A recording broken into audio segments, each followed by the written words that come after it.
We are fucking back, baby. Finally back in the saddle. I'm your host, Landon Oliver, here with my co-host to the left. That's Big Andrew Scott. And of course, our boy Jared. Hopefully he's out taking care of some business. And he will be joining us probably shortly here. But I look, man, I'm excited to be back. We've had a lot of shit go down. We've had I think even since the last time we did a show, man, I've been to the Senior Bowl. I've been to like multiple pro days. I got the draft coming up. If you didn't know, your boy is going to be live behind the scenes at the NFL draft coming up here at the end of the month. Fucking hype for that. And, we haven't even really talked about any of these prospects, which is wild. Because normally, like at this point, man, we're on like mock draft, like version 3, getting ready to finalize everything. But I mean, I know you've been doing your thing with the fantasy football stuff over there and just absolutely killing it, man. I've loved the videos you put out, man. So that's tight. Appreciate it. So by the way, if you are not subscribed to the YouTube channel, if you're watching this on Twitter, whether it's my Twitter, whether it's the show Twitter, whether it's on Drew's Twitter, just make sure to follow us on Twitter. Make sure to like and subscribe here on YouTube. We will have more content going forward. I promise we will be doing this shit more often. Things have just gotten really crazy for both of us. And then Jared, he's been doing his thing as well with, obviously there's not really much DFS because football season. Yeah, he kind of clocks out right now with DFS being gone. Yeah, but no, he's not clocked out. He's in baseball. He's doing NBA. Yeah, that's I mean NFL wise, he's kind of clocked out right now. But he will be joining us. He's got other priorities. Yeah, so if you could just please support the channel, please like and subscribe, and if you like this type of content, make sure to hit the bell notification. That way you can be notified on the rare occasions we do go live anymore. But like I said, it's going to be happening. First off, man, I got to ask though, how you been, brother? How's it been going? Man, I've been doing great, bro. I've missed being able to sit down and chop it up with you, so I'm really glad we carved out some time to do this. But I've been living the dream, man. I get into fantasy and Frames, giving me an awesome platform to be able to pump out some fantasy content. I've got to sit down with people already that I respect a ton. I got to chop it up with Marcus Grant on a show a couple weeks ago. Talk some fantasy football. Got some other shows lined up as well. It's been fun, man. It's been really cool. We've been really busy trying to get to all the prospects and everything like that before the NFL draft in terms of the offensive side, and doing more of that this year. Like as you said, we're usually like 2-3 mock drafts deep by this point. Usually, the last couple years, and this is our first one. And to be honest with you, I have little to no knowledge about the defensive side of the ball as far as the prospects go this year. So, offensive guys, I'm ready to rock. But defensive guys, you're going to have to carry the show tonight, which I know you'll have zero problem doing with all the draft work you've been doing lately. So, I'm in good hands. Our listeners are in good hands, as far as that stuff goes. But yeah, man, it's just super excited to finally get down and chop it up with you as far as the draft goes. And it sounds like our boy Zach is also a little excited here. Let's go, let's go, Zach. What's up, baby? So yeah, man. But at the core of it all, I'm fucking pumped to sit down and talk some football with you again, brother. It's been way too long. Man, it has. It's been crazy. Like I said, I know you've been crazy busy doing your thing, which is awesome to sit back and watch. I've been just like swamped constantly. And if you have not seen any of our draft stuff we do where we're breaking down film on guys, follow us at the Blue Stable. You can follow me and my guy Jack Guiley. He college football player as well. So we sat down and We go I've been through, watching the positional breakdowns y'all been doing lately, man. Y'all been killing that shit. yeah, That's like the little bit of knowledge I do have is from listening to you guys. yeah. So if you haven't already seen that, you're watching the show, make sure to check that out over at the Blue Stable. I believe we are actually going live tomorrow night, focusing on the D line. So we did offensive line the other night. We're hitting defensive linemen tomorrow night. We'll have a time posted. That way you can guys get prepared for that as soon as we can lock down the schedules. Because, he's still in college. Like I said, student athlete playing college football. So he's really busy right now going through finals, getting ready, going through, practices and stuff like that. So as soon as we get a time locked down, we'll be ready for that. But in the meantime, we got a show to do here, and I'm fucking pumped to do this shit. There's, like I said, there's so many guys we haven't even talked about, and I want to talk about each one of them with you. I want to get your point of view because, like you said, you've been focusing a ton on the offensive skill position players, the Mhm. quarterback class in this class. I know me and you've talked a little bit about. There's Yeah. one in particular we're both fucking pumped to see where he lands, and Mhm. um, yeah, man, it's just there's a lot of cool shit to go over. So, um, yeah, I mean, anything you guys think Before I do. Before we get into, we're gonna do. If you looked at the show title, if you looked at our banner running across the bottom, you could probably guess we're gonna pump out a mock draft using the PFF mock draft simulator here in just a minute. But before we get into that, I want to hear your thoughts on something that's been bugging the hell out of me lately. I'm irritated, man. you're upset? I'm upset. There you go. Drake reference. Yeah, you go just a throwback to a theme that we had during the season last year. What the fuck are we doing, NFL? Why does Lamar Jackson not have a contract yet? And why do we have people like Big Ben out here on the internet slandering Lamar, talking about the nobody's scared of him as a passer and shit? Like there isn't stats upon stats at this point that has debunked the myth that Lamar can't throw the fucking football. Why is this still a thing? And why won't anybody give a former MVP that's still young money? And why are there NFL owners that are and NFL insiders that are giving all these reasons? Oh, he was injured. You can't depend on him. Blah blah blah. And you got Deshaun Watson that hadn't played football for how many years, and had 37,000 cases against him, and he got a fully guaranteed contract. I know one bad contract doesn't mean that teams should be throwing out contracts, but where was this energy whenever all that shit was going on? Why was it easier for Deshaun Watson to get a contract than it is for Lamar Jackson to get a contract? Like, I Well, I'll say this, like, so one, like, look, if we're being completely honest, we know the reason why there's still people out there that think he can't throw the football. We know what the reason is. But without getting too much into that, especially too, like for one, like I honestly respect the Big Ben thing just because like he's a Pittsburgh Steeler. So I respect going at the Ravens any chance you get. That's just a different level of hatred those two teams have for each other.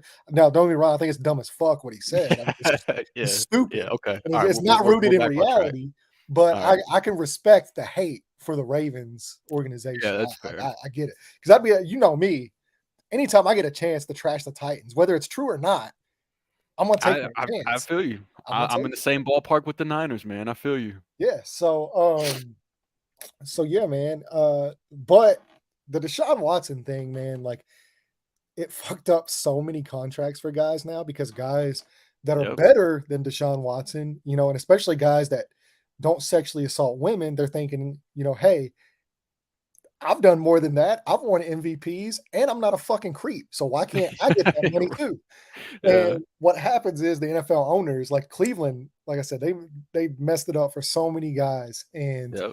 um, so whenever you're wanting that fully guaranteed deal, that 250 million dollars, and that's what's crazy too is like the Lamar thing is because there's so much like back and forth, and he doesn't have an agent either. So I mean, Right. you don't really know what's true and what's not unless it comes from him. But I mean, it's just such a sticky situation. That being said, I do expect something will get done. They signed Odell. Odell's not going to be going there unless he knows Lamar's going there. They were seen out Yeah. partying together the other night. Yeah. Odell Just a went. few nights after that. Yeah, Yeah. so I mean, it's kind of like a moment. It's That was my thoughts too. That maybe something's coming sooner rather than later. yeah. Once I mean, once we they're saw gonna that. they're gonna give him now. Like I said, it's probably not gonna be what he is expecting or what he wants, but mean, at Yeah. the end of the day, if nobody's willing to give you that deal, you just kind of got to be like, okay, look, well, maybe I'm gonna have to like.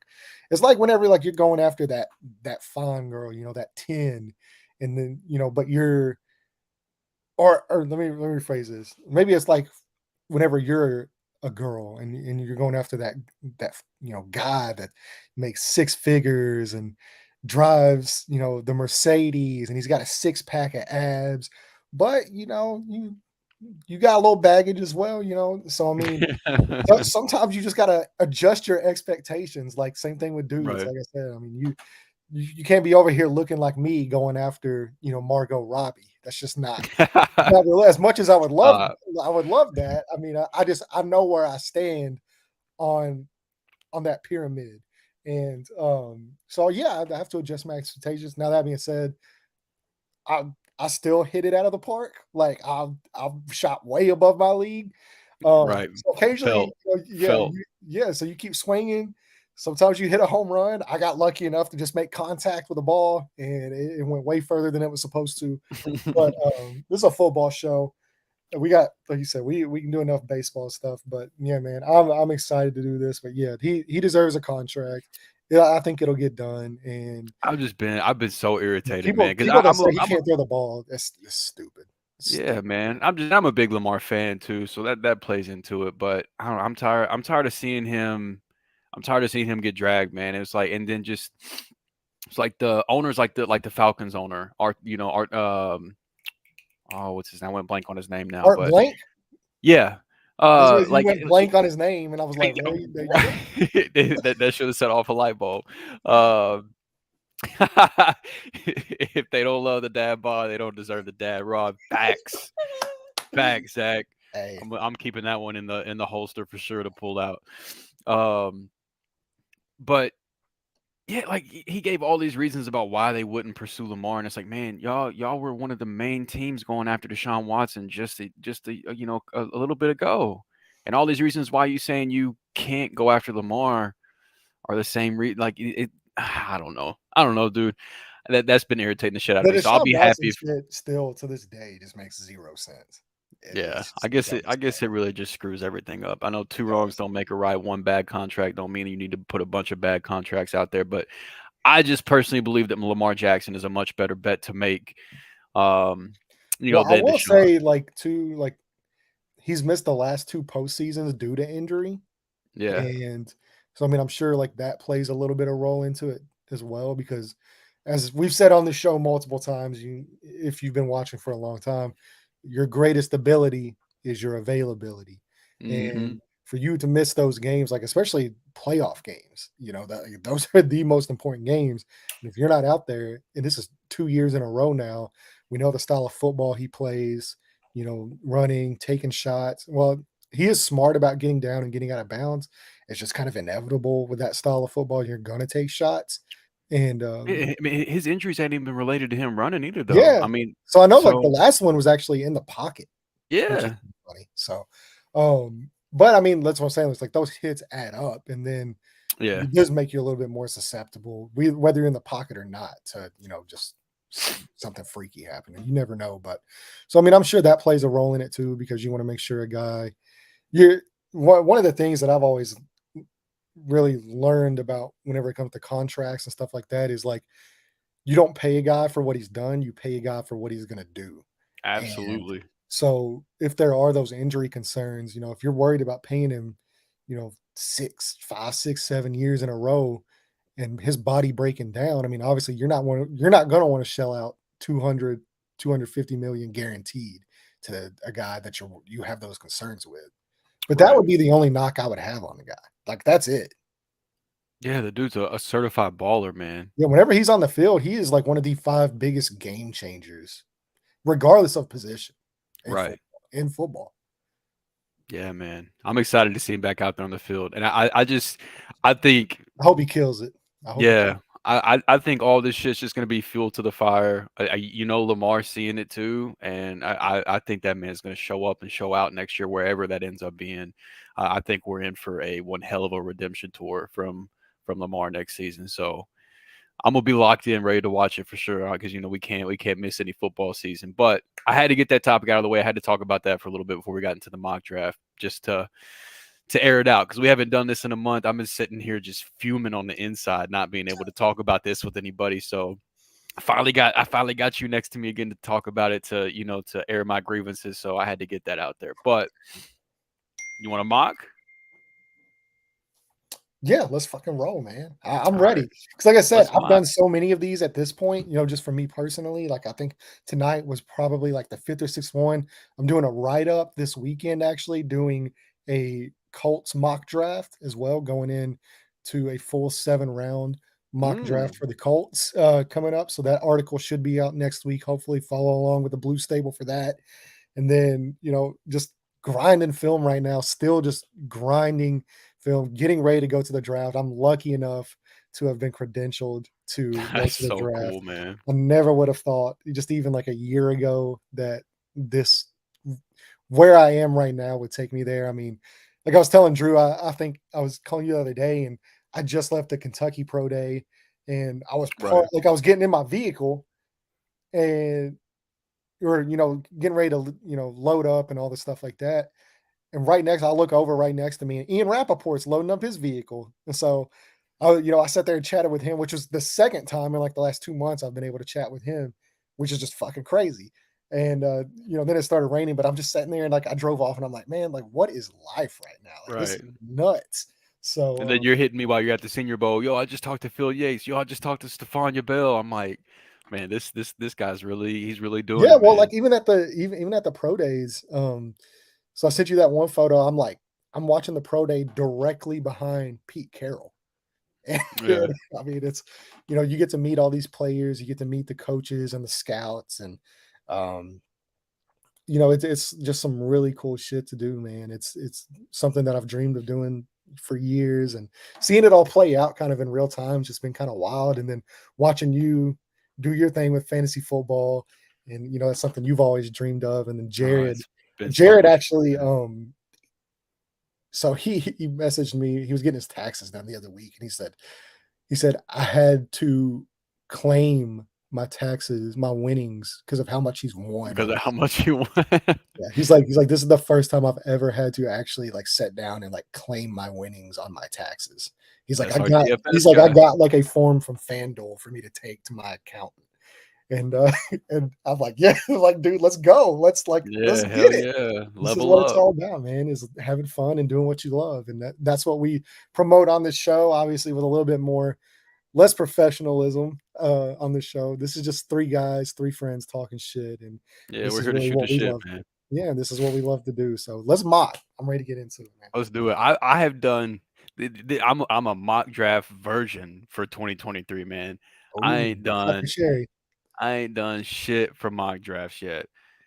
Zach's got a Senior Bowl question for you. I did have eyes on Tajay Spears. I believe I actually sent Andrew a You video. did send me that Um, clip where he ducked that dude on the after he caught the pass. Ooh wee. oh man, he showed out at the Senior Bowl, bro. He was about it, and he is definitely on my radar for sure. I think he Mhm. has a chance to do some really cool things at the NFL level. So yeah, he great dude too. Great dude to sit down and talk to as well. Which a lot of these guys have been like all the prospects down there, and some of the Kentucky guys. We got a chance to interview Will Levis, and even some of the Ohio State guys. I'd love to have a chance to sit down with Anthony Richardson at the draft. Depending hopefully Man, where he gets drafted, but um, all really cool dudes. The agents have been phenomenal.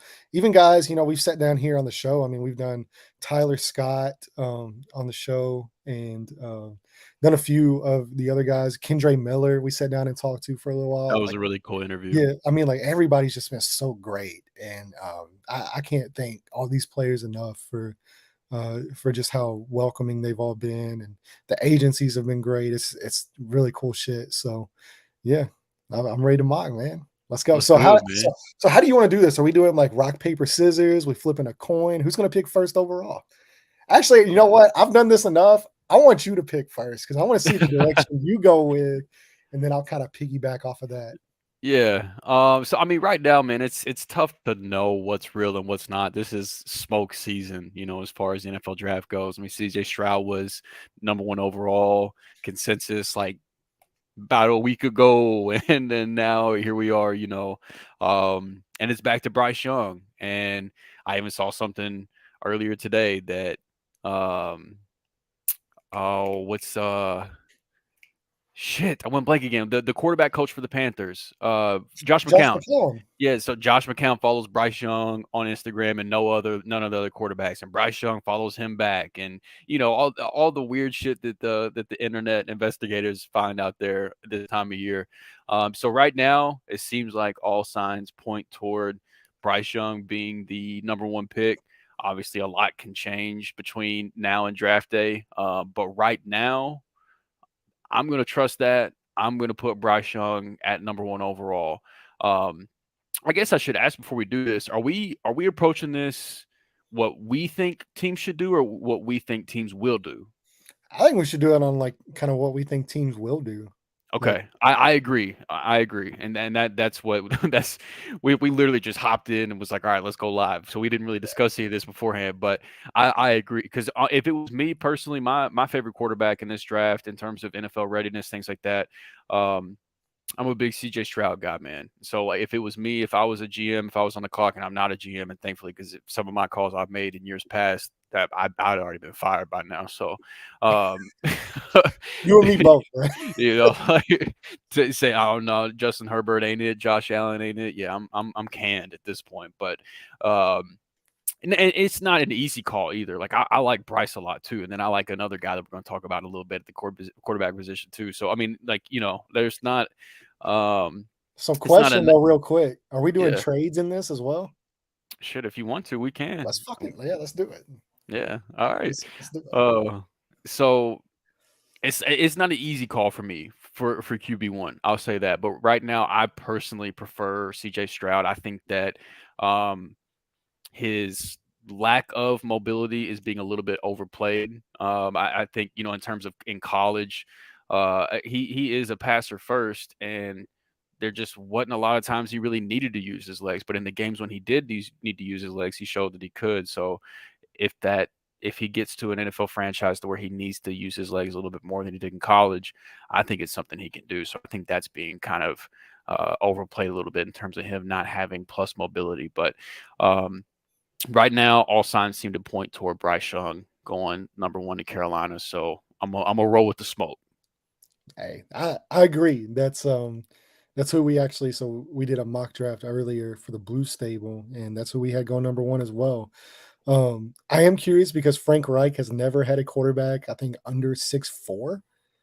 So Right. obviously, like this is like a huge departure for him. But from everything we've heard, man, like the owner loves Bryce Young, and I mean, I'm sure Hmm. Frank does too. There's just so much stuff to love about him. The way he's able to improvise in and out of the pocket, the way he like, I mean, he does play very similar to a guy like Patrick Mahomes. Just obviously, he doesn't have the measurables of that guy, but I mean, the same type of playmaking ability is there Right. for both of those guys, and that's really where this league is heading. And you have to be able to create out of structure, and And that's miss me with the whole like he can't see over his offensive lineman shit. oh, Like the bro, dude's been yeah. playing football his whole life, and he's had no problem Yeah, completing and passes. it's not Like too like he played at like, like Conference Atlanta USA. A&T or Yeah, some shit. yeah, exactly. He Like, played at Alabama. Like every lineman right. he has is like 6'6". Right. Like, Yeah. yeah, he might have a couple more tip passes than CJ Stroud will at the next level or something like that. But it's But really, not like gonna too, be like and you can avoid that as well, like with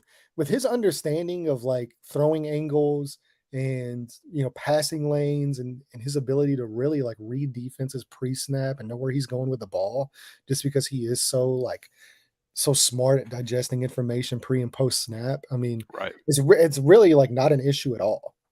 Nah, I'm not. His size is not a concern for me, to be honest. At least, like in terms of his ability to play football, maybe he's a Right. little bit more injury prone or something like that. Like maybe that Yeah, gives like you the pause. thing, yeah, the But only downside to me would be like how slight he is.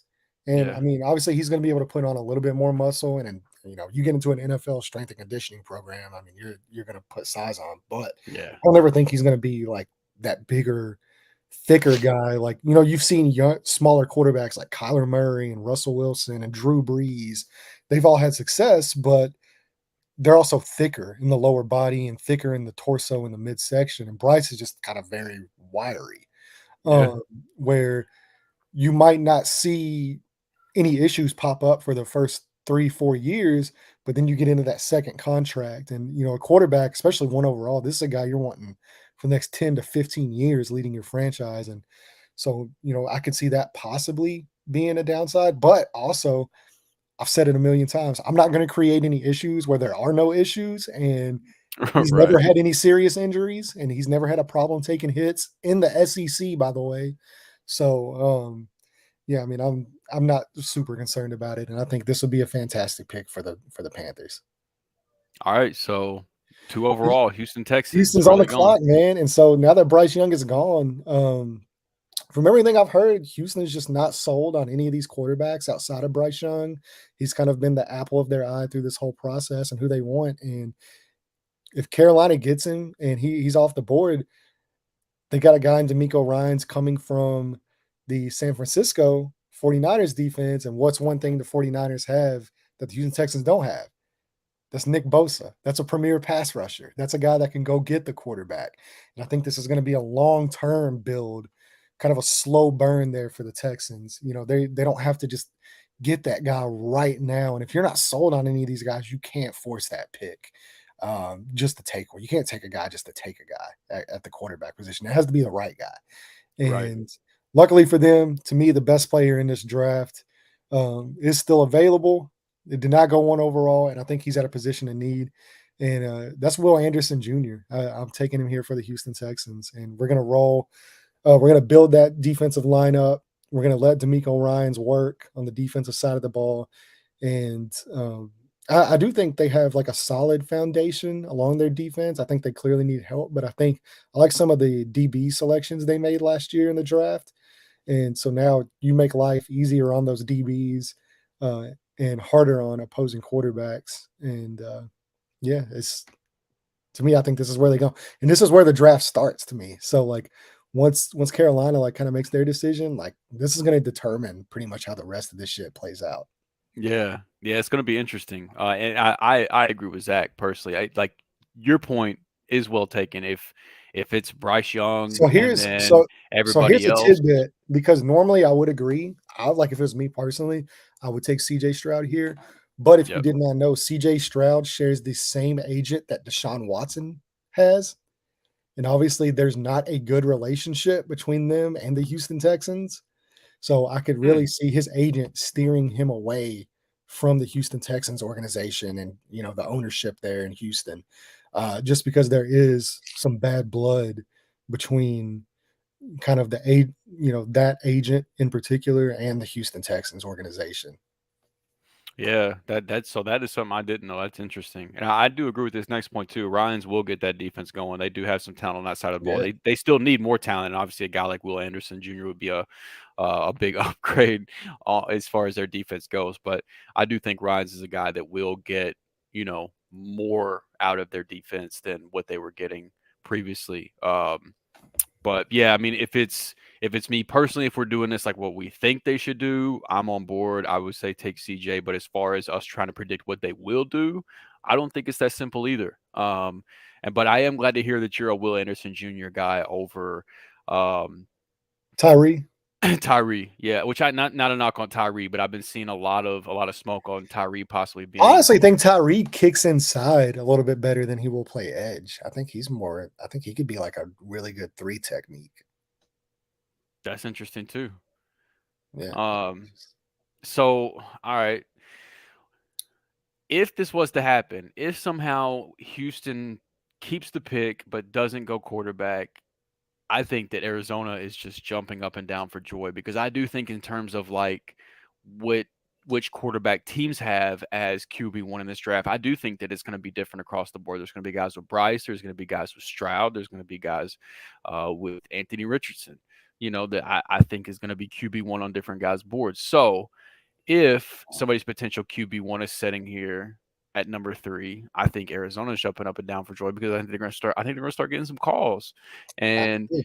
So I think I'm gonna have to pull the trigger, and I'm gonna need a little bit of help from you on this one in terms of facilitating the trade, because in terms of value and things like that, I'm not sure how much it would cost to move up about 3 picks. But I want to make a little trade here, because I think that the Detroit Lions at this point should go in, and with how good this Lions team is in terms of like the offensive skill position players they have, the offensive line they have, the defense that they're building. It still needs some work, but that they're building.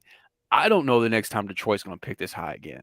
And so if you've got your potential QB1 on the board still, I think you need to make the move. And so let's say they trade 6 and 48. Yeah, it'll be 48, and then it'll probably be a second rounder Like a next year. second next year? Okay, that's what Yeah. I was thinking too. So And I'm then not too probably a far off. little bit too, like a later round pick in this draft as well. So Yeah, so throw probably look like at like I would, 152, I would probably say 81, honestly. 81.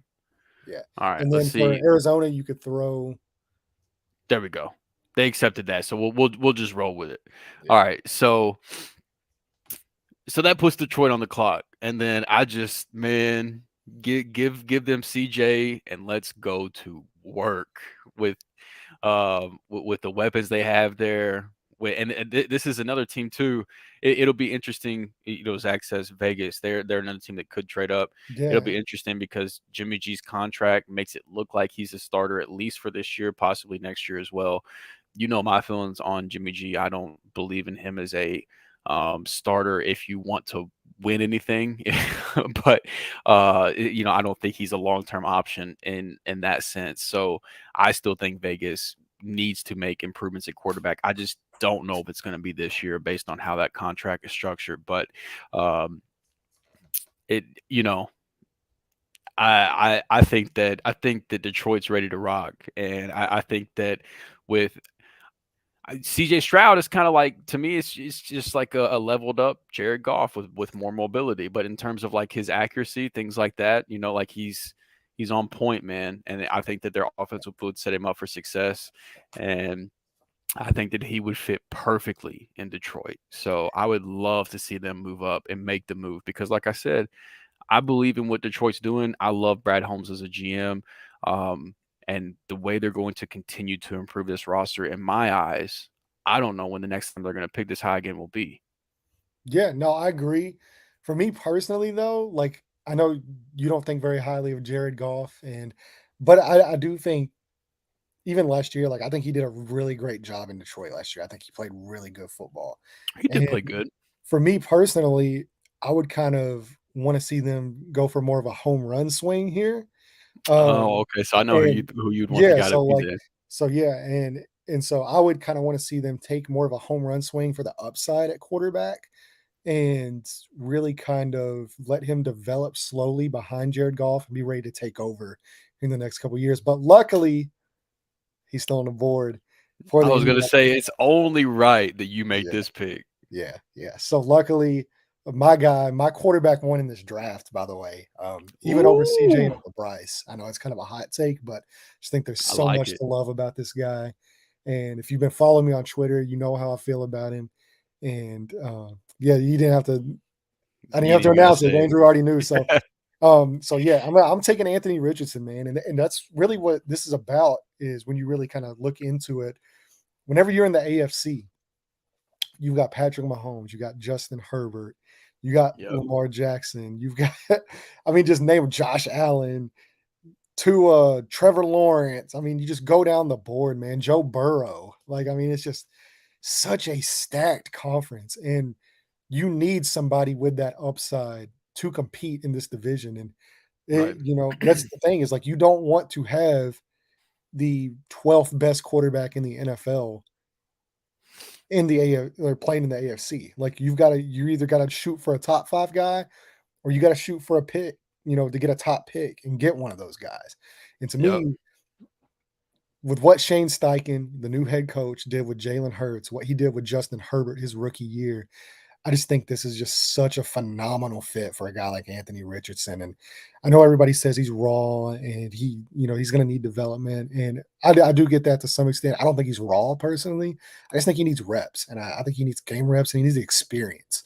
And one thing that's going to help him is his legs, his ability to move and manipulate defenses with his legs. To me, that gives him a higher floor than what people Absolutely. think. So, and then you can develop those passing skills. So I think what you see early on is very similar to what you've seen from Justin Fields, like even last year, where he's able to make those plays with his legs. And then you want to let that ability as a passer catch up to that. And I know Shane Steichen, he's going to allow that to grow and he's going to scheme his offense around what Anthony Richardson does well while he develops those passing skills.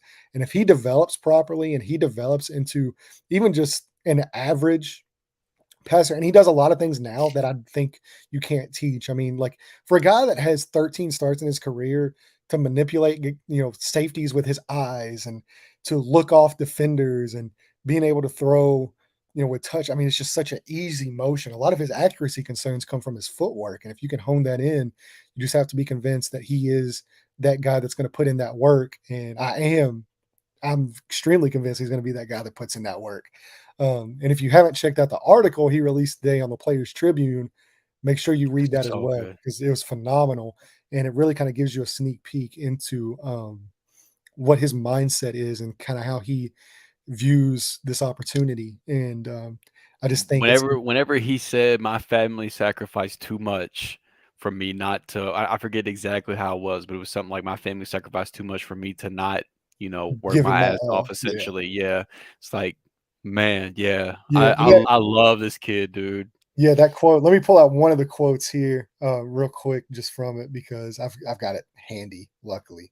But it was, I mean, it just gave me chills. So he said, you know, people talk about whether I can be accurate. They say I don't have touch. They say I can't throw short. They say a lot of things. All I gotta say is watch how hard I work. And I'm Yes, like, sir.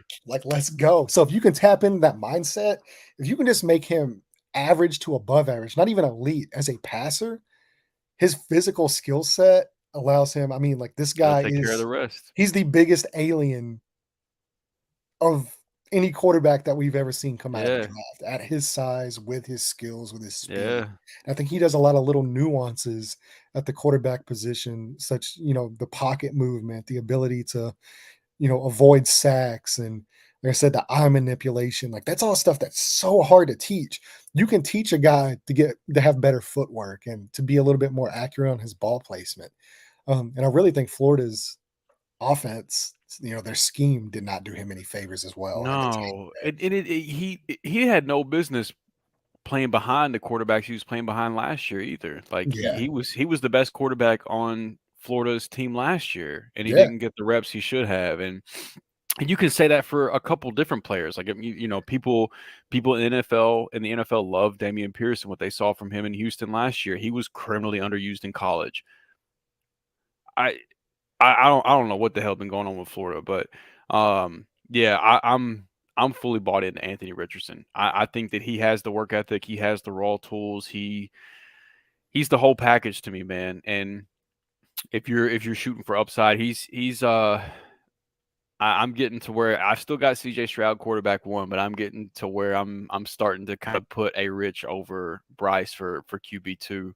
Um, it's a battle in my in my head right now, trying to work through that. But I love Anthony Richardson, man, I need him to land with a coaching staff such as the Colts or somebody that's going to put him in a position to succeed because we've situations matter, man. I know it's something that we've preached on this show, but like you can have all the talent in the world, um, but if you land in the wrong situation, if you land in a team that tries to make you fit their scheme rather than trying to make their scheme fit you, y- Titans.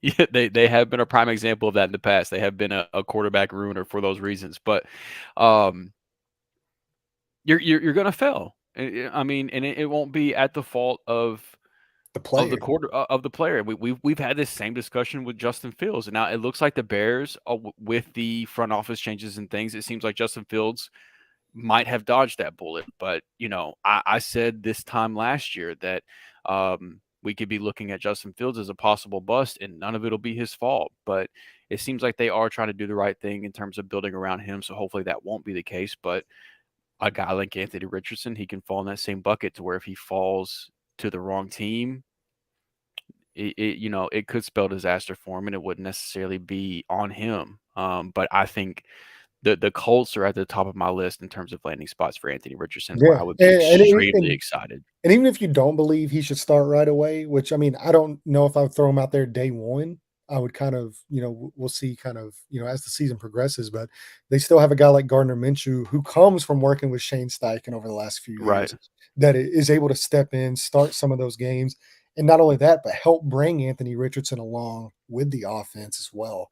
And I just think it's a phenomenal landing spot. I think he's a great, you know, he just has so many great things at the quarterback position, and it's really indicative of where this league is heading whenever you have a guy like that is now going this high. Because even going back just a few years ago with like Lamar Jackson, he didn't go to the end of the first, and everybody Right. realized that, how many of these guys, have we heard of that didn't really have the greatest college production or all the wins? You heard it with Justin Herbert, you heard it with Josh Allen, you heard it with Patrick Mahomes. Coming out of college there from Texas Tech is all he's too reckless. He doesn't play, he doesn't have NFL skill sets. All he has is a big arm and that's it. And I mean, if you land in the right situation and you're able to develop these type of guys with this physical talent and this, the mental aptitude for the game, then the sky's the limit. And that's really what you're kind of shooting for at quarterback with me. Like, I'll either want to have an MVP caliber quarterback, an MVP caliber talent at quarterback, or I want to be picking at the top of the draft here in a couple years. Next year wouldn't be a bad time to pick at the top of the It draft would with not. Caleb Williams coming out. It would not. It would not. So let's get on to the Seahawks. I can stay here and talk about the Colts all day, but I got a whole other show I can do that on. So let's get on All to the right. Seahawks. So the Seahawks, I would not like this at all, man. Because even though I do like Will Anderson more, I still think that Tyree Wilson's a great player, and Seattle has the reputation of getting the most out of their defensive guys, and so I'm pegging Tyree Wilson right here. And I think that this would be a great fit, and that makes me sad because it's in the division with the Rams, but um, I love to see that Gino got paid. It seems like the contract is more short term, even though there's a few years into it. And whenever you look at dead money and things like that, it seems like Gino's probably not the long term answer at quarterback, but he did enough last year to get the contract that he very much so deserved. And I do think that at least for the next year or two, he's going to be the quarterback there. So I think they continue to bolster up that defense. And at this point, I think Tyree Wilson's the guy. Yeah, I think that'd be a great pick for them, and they need help along the defensive line. So I think he'd be able to slide in, whether it is at edge or if he can slide in there. Even on the interior, I think he has positional versatility. So I think he would be a great addition to that line. All right, so Arizona, as I forced them to do, they traded out the number 3 spot. They traded with Detroit. They're back at number 6. So, what you have them doing here at number 6? Are they making the pick, or are they trading back again? No, so I'm gonna actually have them make this pick. They need help at a lot of spots here, Yeah, they do. notably on the interior of the line, at cornerback, defensive line. Well, I mean, it even says it up there on the team needs. I didn't even read that, but That's just the short list, though. The, yeah, the, I was the gonna say real list is that longer than that. yeah, and so what's really about them too is like, so Kyler Murray is more than likely probably not gonna play most of the season, if not at all, next year. So this is really kind of a year that they kind of punt. They can kind of select guys with higher upside. And to me, I think they really need help on the offensive line. Like, they have to find a way to protect their quarterback finally. And Yep.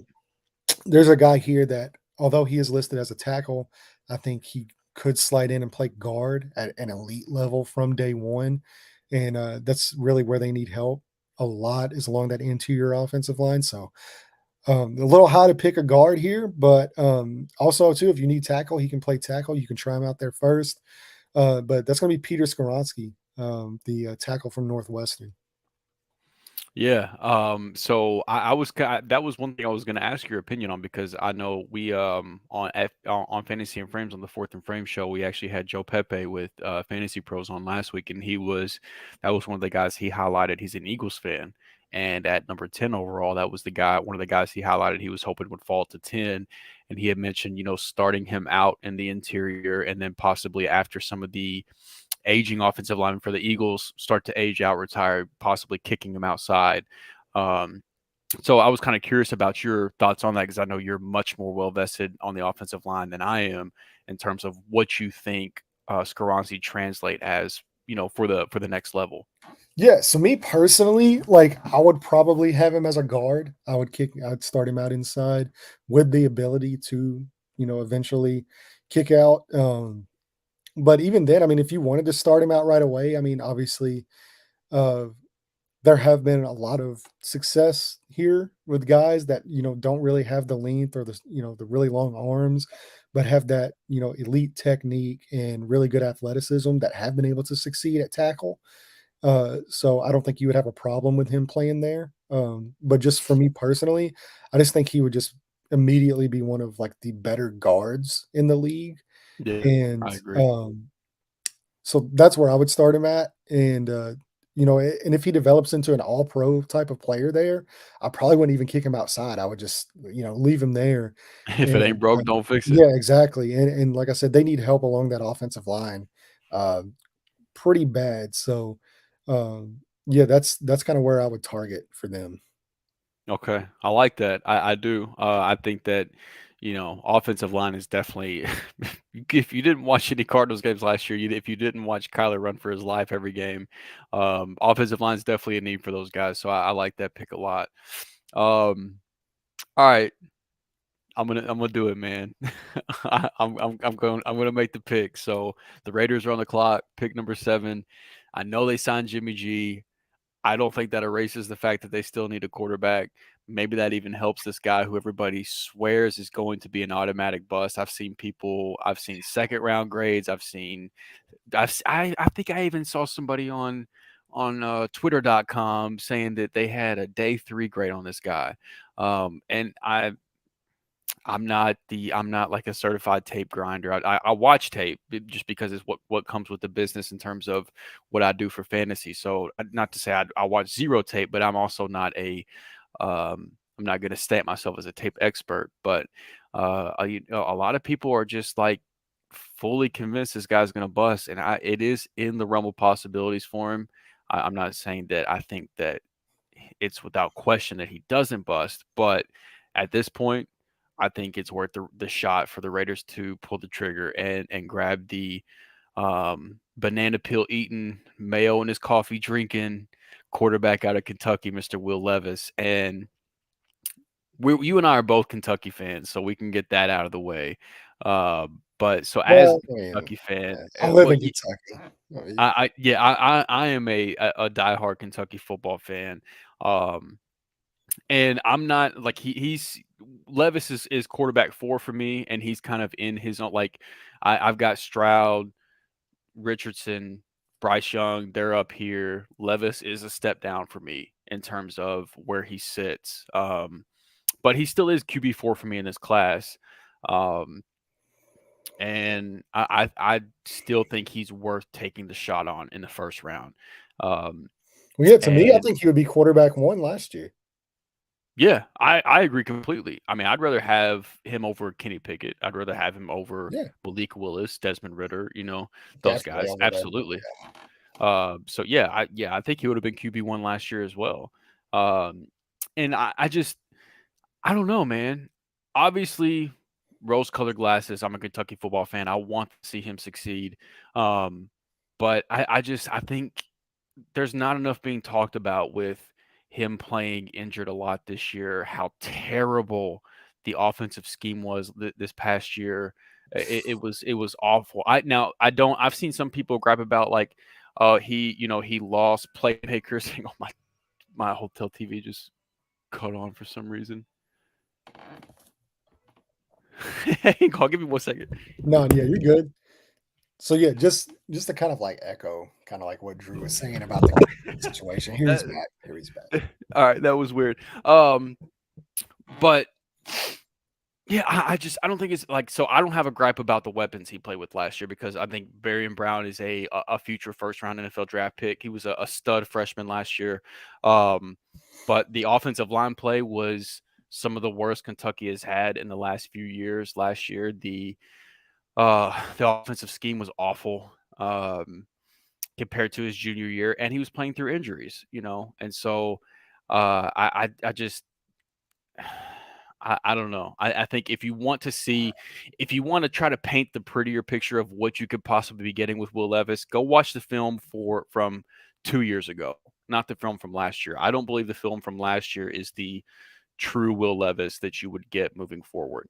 I think it's kind of somewhere in the middle, and so I I get it. I see the bust potential too. It's not out of the question, but I also don't think it's just like 100% chance that he's gonna bust either. No, and he's another guy too, like that kind of like how we were talking about Anthony Richardson and stuff like that. I mean, he's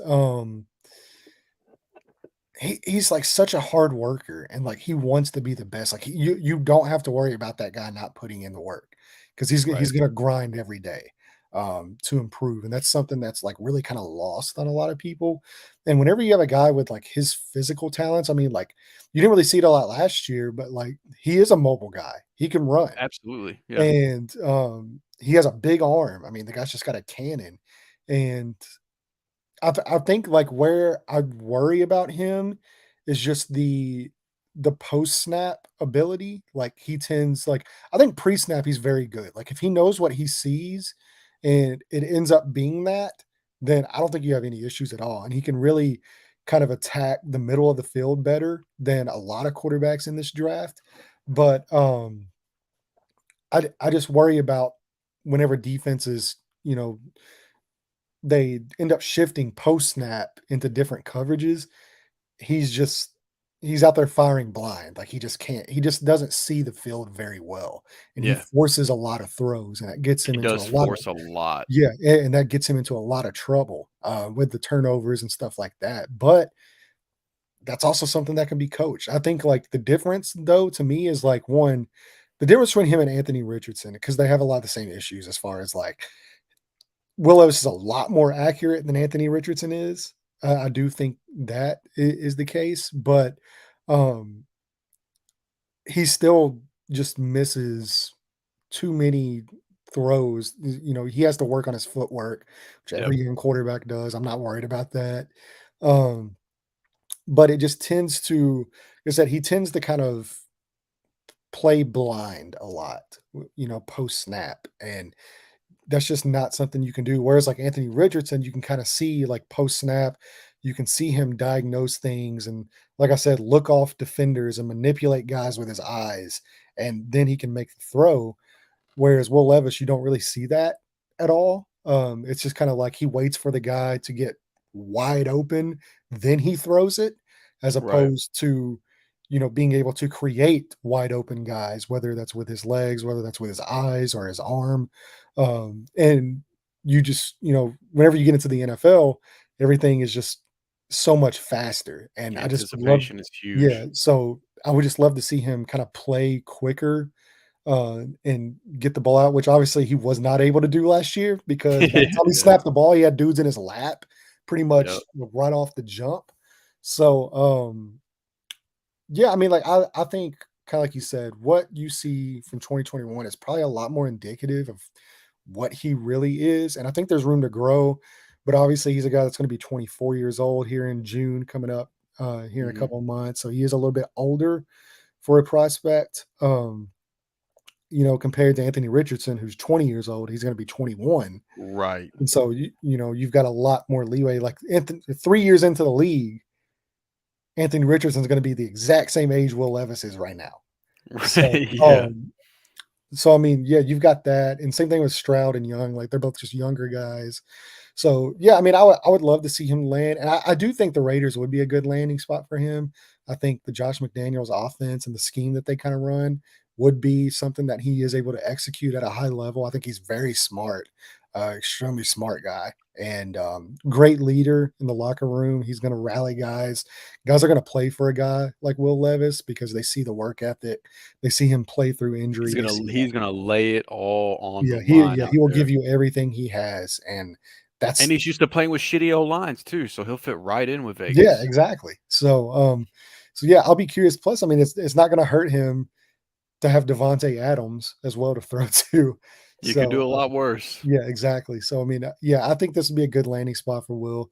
I think he has the talent to be, and that's what's really like all four of these guys, and that's what people don't understand is like they all have talent to be franchise caliber quarterbacks. It just depends on the situations they land into, and at the same time, they all have question marks. Like literally, all four of these guys could bust. But on the flip side, all Yeah. four of these guys could be franchise quarterbacks, and that's what's if everybody knew what a franchise quarterback looked like in the draft, everybody would have one. It's Right. a hard position to evaluate. You just never know. But I'll say this: like I would bet on guys with the mentality of Will Levis more often than not. Yeah, absolutely. I agree. And if you know Zach, he's a Chargers fan, so you can probably guess what the acronym for FTR is. But if you don't, it's fuck the Raiders would be what he would be getting at there most likely. But you know, I feel him as far as the division rivalries go. All right, so Will Levis is off the board. The Atlanta Falcons are on the clock. What are they doing here? Well, so Atlanta, I could see them, with all four quarterbacks now off the board. I want to go certain ways here, but it's just I'm just not ready to take the risk of Jalen Carter just yet. So with the Falcons, they do have, they just made the trade for Jeff Okuda. Hmm. I want to say, who's the other cornerback there? Like the really good one. I can't. AJ Terrell. Yeah, AJ Terrell. So they have AJ Terrell as well there. This is a tough one. So It gets really interesting right here. yeah, because like normally, like you would kind of see them pencil in at quarterback, but if they're off the board, I do think Desmond Ritter has some juice to him. I think he I could be a agree. really good player, so I think they'll kind of give him a chance to develop. But the one thing they do lack, um, they lack wide receivers. They don't really have many weapons down there at all. It's But Drake London, Kyle Pitts, and nobody else. yeah, exactly. So yeah, they have those two guys.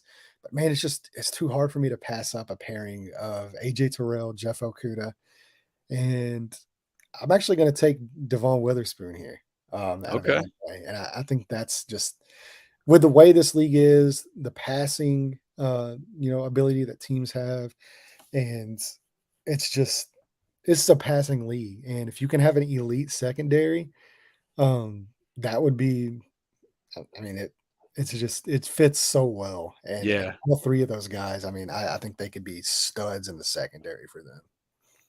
I agree. And I can even see them trading down out of this pick, honestly.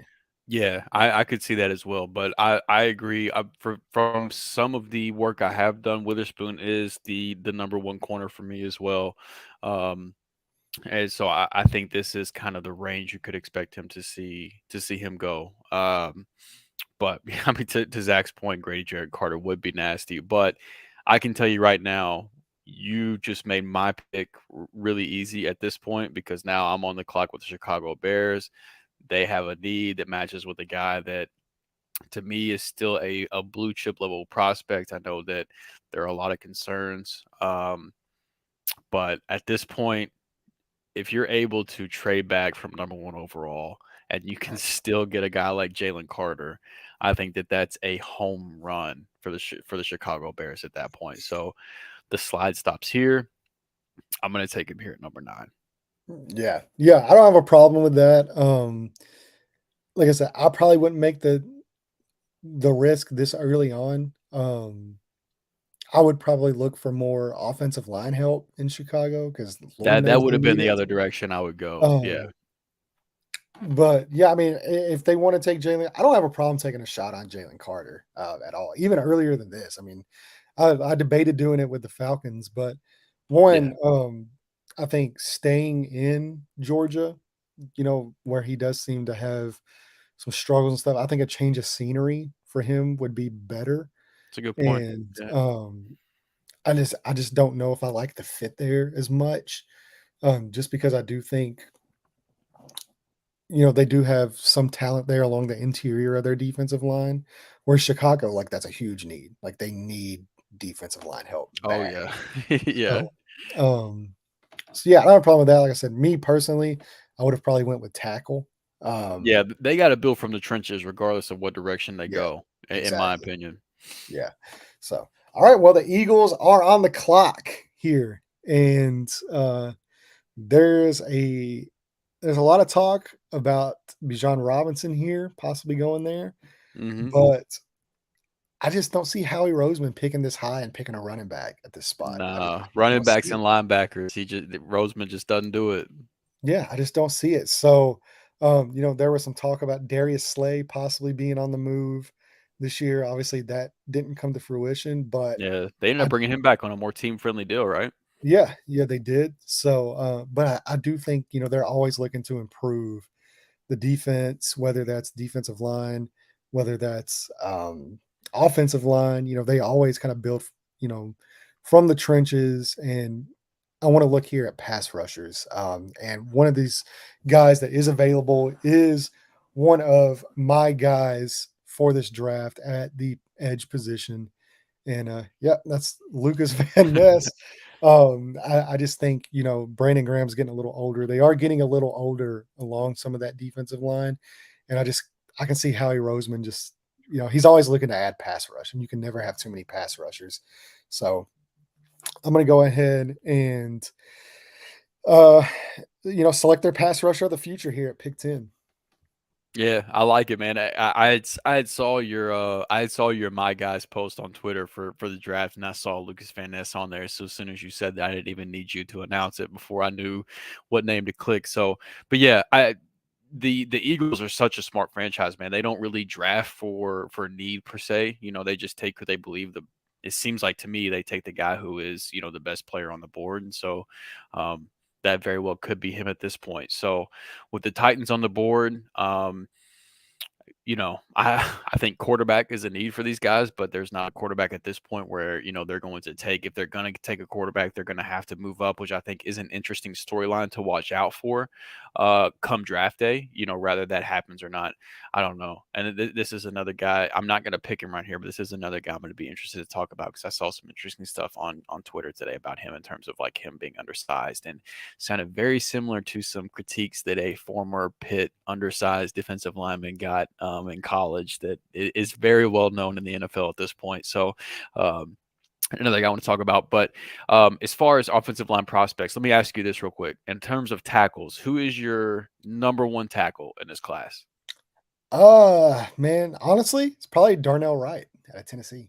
Okay, so that you are the second or third person whose opinion I respect that I have heard say that, and so I'm going to plug him in right here because I think that that is the direction that Tennessee needs to go.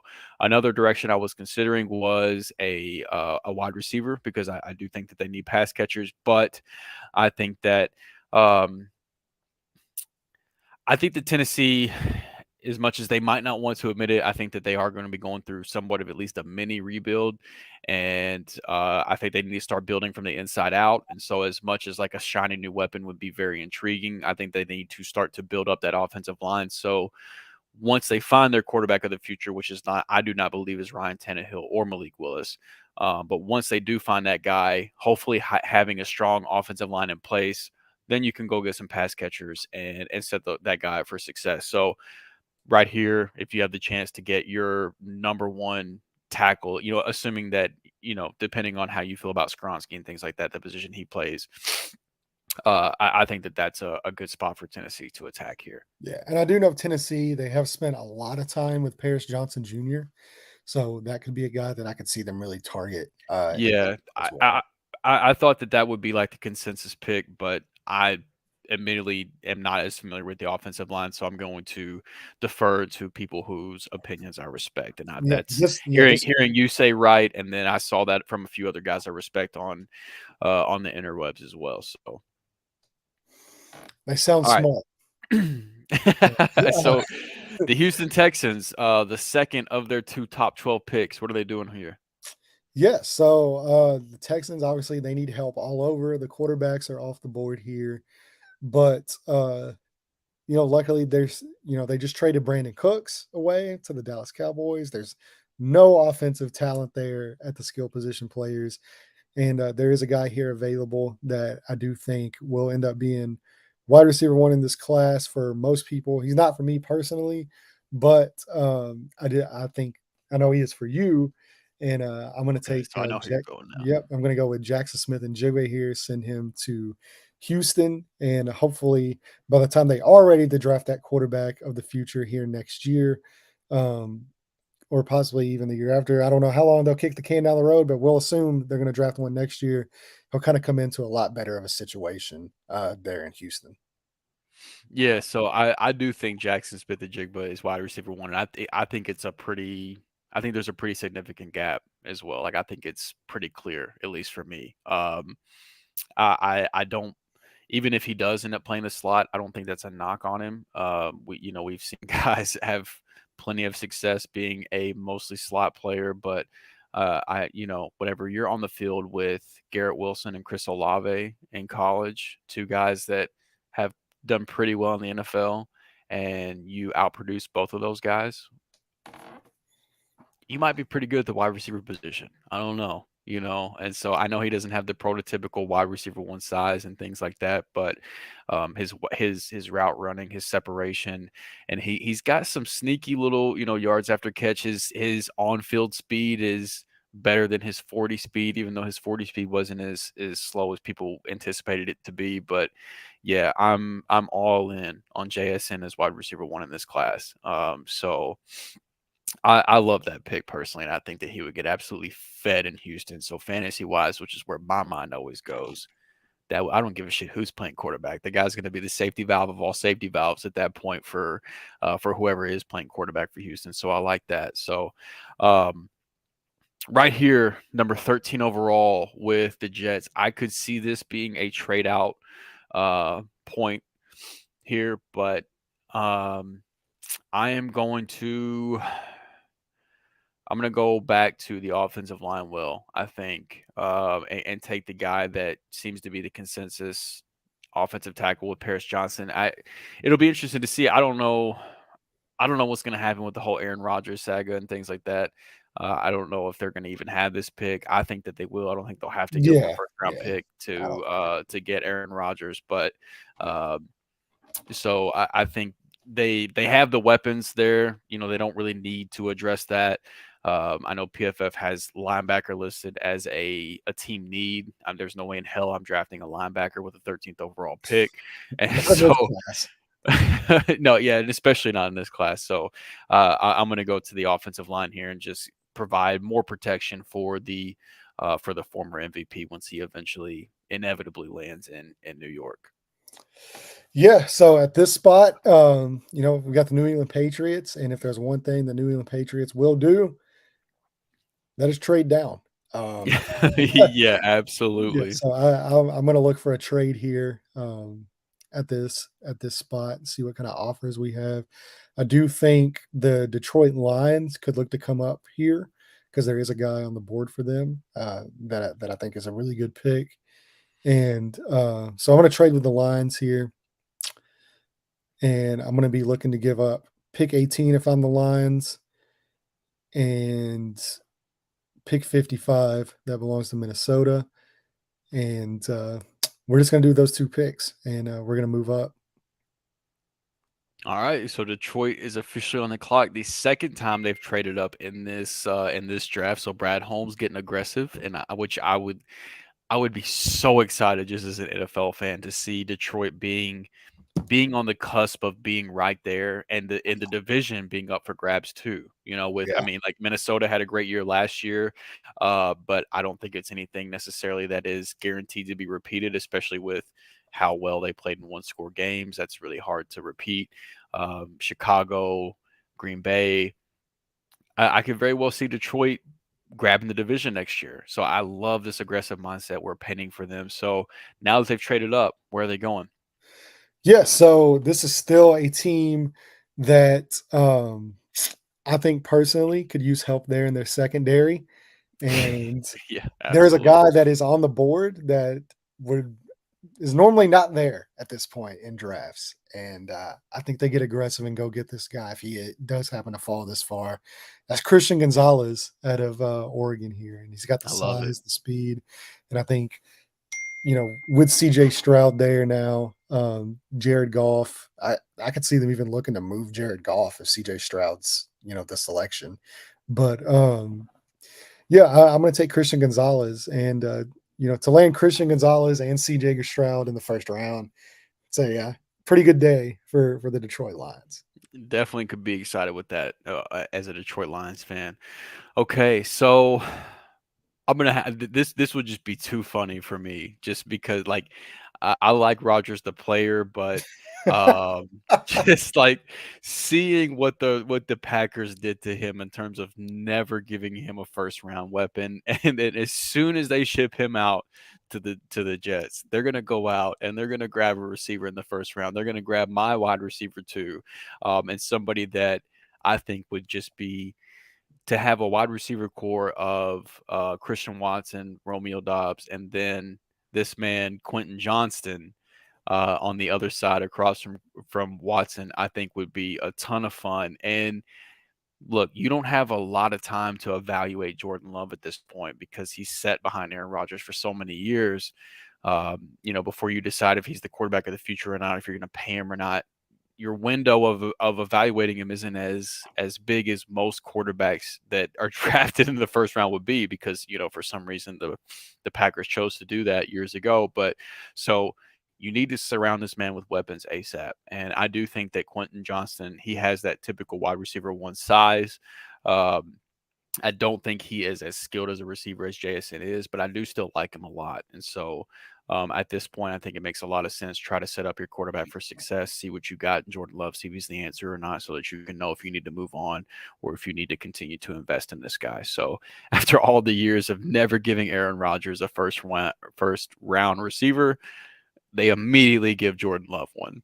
Yeah, and Quentin Johnston and Christian Watson. That's it's a heck of a wide receiver tandem there on the outside for Jordan Love to have. So Jordan Love can basically just hey, one of them guys throw it is up. down there Yeah, somewhere. just throw it up.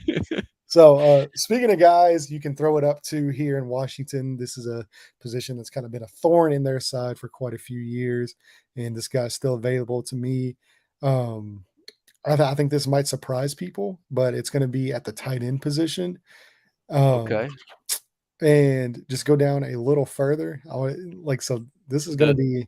the boy from Notre Dame, or do I need to keep scrolling? Oh no, keep scrolling. The boy from Georgia? Yeah, Okay, so I'm gonna go up here and I'm just going to type him in then because I know what we're talking about here. yeah. So, I can just I think with the show and the athletic upside this guy has, I do think he's just going to skyrocket. I do. There's Yeah, no way I mean, he might be on he's a PFF at freak. 68, but I can promise you he's going to go before 68. I've seen multiple mock drafts have him in the first round. Mhm. And I just think with the athletic upside and just the ability he has, the tenacity he plays with too, because he's very strong blocker. But then once he gets the ball in his hands, I mean, this guy, he's just a freak. He's a freak of nature. And I think having Sam Howell have a guy like that he can just kind of dump the ball off to and just have that guy just run through people like a gazelle. I mean, he's very much similar to like Jelani Woods. He In a he for his size, he is super agile for his size. Yeah, And he's like just a like freak. if you look at his 3 cone, his 20-yard, things like that, like it makes no sense for his size to move the way he does. And like out there hurdling people and shit, like there he has no business hurdling people at the size that he is, but and he's got hands too. Yeah, and he's Like a good my blocker. that's my main concern. From again, I always my mind goes to fantasy. My main concern, fantasy wise, is that teams are going to be too, just want to immediately throw him in there as a blocker. Which if he gets his hands on you, good luck. Like, like he's a great blocking tight end. You can basically just supplement him as a right tackle. But that's kind of selling short what he can do from a playmaking standpoint as well. And so, yeah, I agree. I think that he should go higher than what PFF has him projected. And I think that this class could have multiple first round tight ends because this is a tight end class I'm really excited about. But no, I love this pick, man. I love Darnell Washington. I think that he is fucking awesome. Yeah, he's really fun to watch, and I think, like I said, with Sam Howell there, they're going to see what he has, and they don't really have a lot of weapons on that team outside of Terry McLaurin, and Well, uh, hey, don't sell Jahan Dotson short, man. He was in a class of rookie receivers last year that was very impressive. He was in that group that's also very impressive. But yeah, once you get past those two guys, McLaurin, Jahan Dotson, that's pretty much it in terms of playmakers. yeah, and like I said, I mean, like they've been looking for a tight end now for years, like they just haven't been able to hit Yeah. on that position. What's And so the guy that got a tight end right now that can't stay on the field for longer than like 10 snaps. oh, Damn, I went blank again. yeah, But that's it'll come to me. But he's essentially proof that whenever he's out there and he's healthy, like they'll use the tight end. And so like I think that they could get use out of Darnell Washington extremely. Um, Logan Thomas. Logan Thomas, yeah, like he's a good tight end. And just yeah, and look, even Zach, yo, Well, real also quick, too, like he's going to be 32 this year as well. yeah, oh yeah, he's much so on his way out. Between age and injuries. So Zach, first of all, I appreciate you still hanging out with this man. The fact that you're following along and listening this closely, like you're the real MVP, man. You're one of the best humans on this planet. Um, but yeah, so I think that Darnell Washington or any like Dalton Kincaid, Michael Mayer, I think that any of those guys there at this point would be a fun fit for Washington. So I Yeah. like that a lot. Um, for Pittsburgh, I'm gonna I'm gonna take somewhat of a layup here. They need help in the secondary.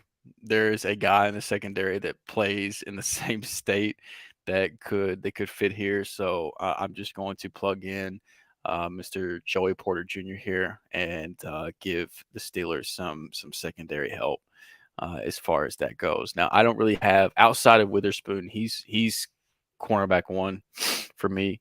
Outside of him, I don't really have a ton of like strong feelings for one guy to the other, but it's kind of I guess it's a little bit of a layup plugging him into Pittsburgh here.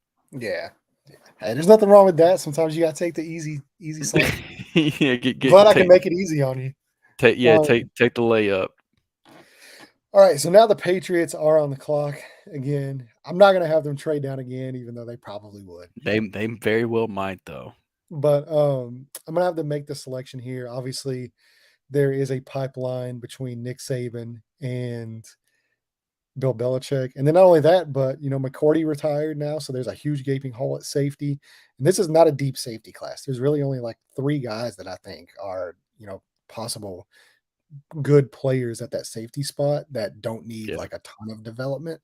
And there's really a clear safety one in this class. I mean, like there's a tier, like there's Yep. this guy and then there's everybody else.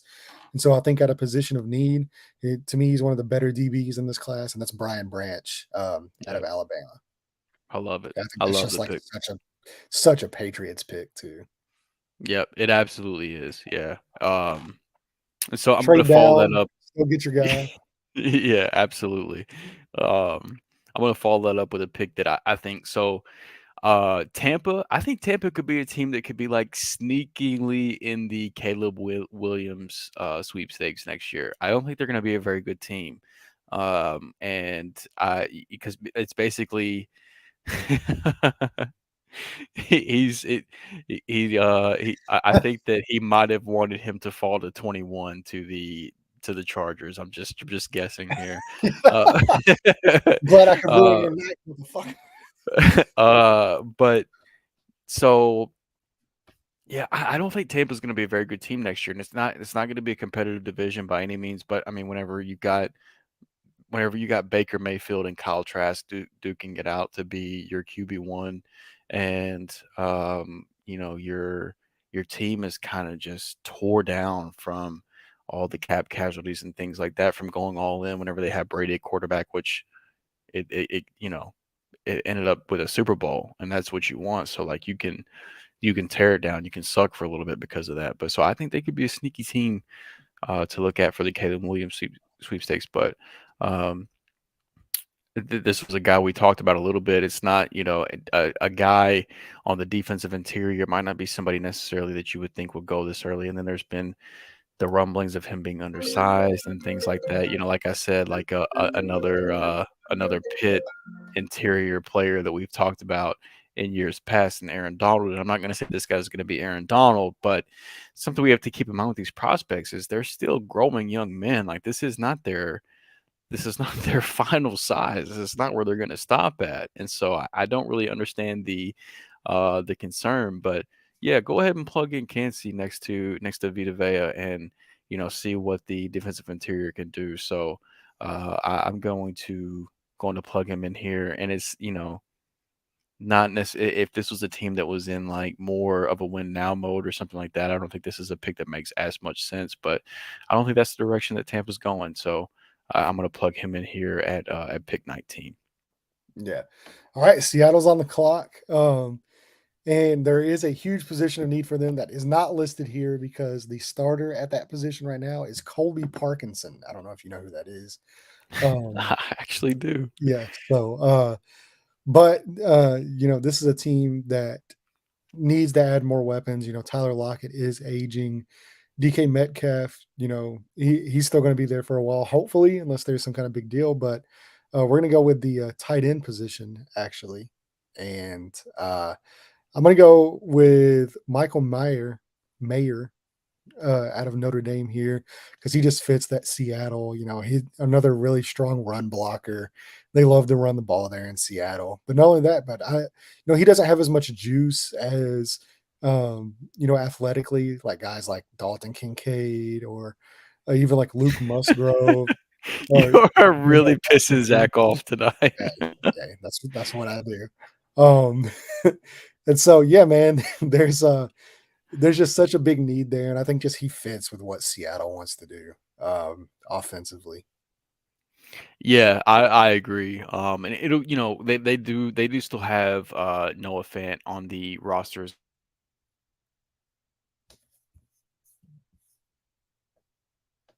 Unlimited Russell Wilson over that way. So but Noah Fant hasn't necessarily panned out as much as we thought that he might have. But since we have, I want to do something real quick. Since we have a Los Angeles Chargers fan in the comments that has um, been so involved and been, I so think Big Jared's in the lobby. is he really? Yeah. Oh, yeah. Oh, I see him down there. He hasn't showed up for me yet. Maybe he'll show up for you. But Zach, if you're still listening, man, um, the Chargers are on the clock, and you can see, you can see who's on the board in terms of. Let me change this back to, um, see if I can change this back to everybody here. Um, there we go. So, Zach, if you can still hear us, if you're still with us, who would you want the Chargers to take at this point? Comment down below and let us know. We'll hang out for a second and wait for your pick. But I want to let you make this pick if you're still here, since you've been hanging out with us all night. So I know Landon sniped you a couple times. So that's what I do. uh, you know, putting that aside, who would you want your Chargers to take at this point? And while we're waiting for a second, letting him answer. Landon, I want to know in terms of the guys that aren't getting first round draft capital right now in terms of projections and things like that, is there a guy in the second, third round that really sticks out to you that could be a huge value in the NFL draft this year? Just like talking about like any position. Any position, just some of your favorite day two guys. Oh man, I'd have to pull up a list because there's a lot of guys. I really like. To me, like one of my favorite guys and one of my favorite DBs in this entire class. I think it's very similar to a guy that was drafted in Seattle last year, and Tariq Woolen, just like the athletic upside. But I love Julius Brents. I think he's going to be a really good player in this league. Obviously, he needs some refinement with his technique and all that, but I mean, like the guy's just an athletic freak. And then that's what's really great about this draft, though, too. So really, there's only like I've only got like 14 or 15 first round grades on guys, and then It's after pretty that, typical. I mean, like there's just incredible depth at like multiple positions that you can really just find there going into even like the third and fourth round. So there's not that many like blue chip first round guys, but there's a lot of depth. So um let's see. Let's look at some of the other guys here. While you look that up, the pick is in, and it's kind of funny because this is one of the guys that I was looking at. If I didn't make this pick, he probably would have run off the very next pick. But yeah, I have to agree. I think that Nolan Smith makes a lot of sense, especially the showing that he had on at the combine was just so impressive. So yeah, I'm with you, Zach. So that was a guy that I would have pegged there as well. So we'll grab Nolan Smith. We'll get him off the board eventually. I don't know why the draft simulator is taking so long. I was gonna say you're actually frozen on my end. So Oh, am I really? Well, there we go. Am I back because the draft simulator is back? Yeah, you're back. Okay. All right. So is the draft simulator. As far as Jared goes, my phone's dead, so I can't text him. But it says that his mic or cam is not connected, and that has to be connected for me to be able to add him to the stream. So I'm not sure what's going. But so Jared, if you can hear me, He keeps calling me. Hold on a second. do your thing. Do your thing. I'll take this next pick too. So with that coming off the board, Nolan Smith coming off the board, that's probably something that they could have possibly. I think that Baltimore might be a little upset at this point, but because I think that would have been a great pick, a great fit for them. But I think that staying with the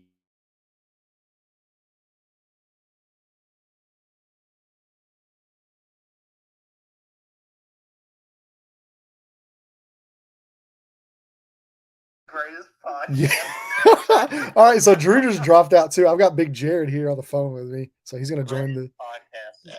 Yeah, so I don't know what just happened there. So it looks like it's just me talking to you guys. Am I back? Oh, yep, there he is. He's back. All right. So I'll let Drew pick up where he left off. I'm trying to work with Jared on his technical difficulties.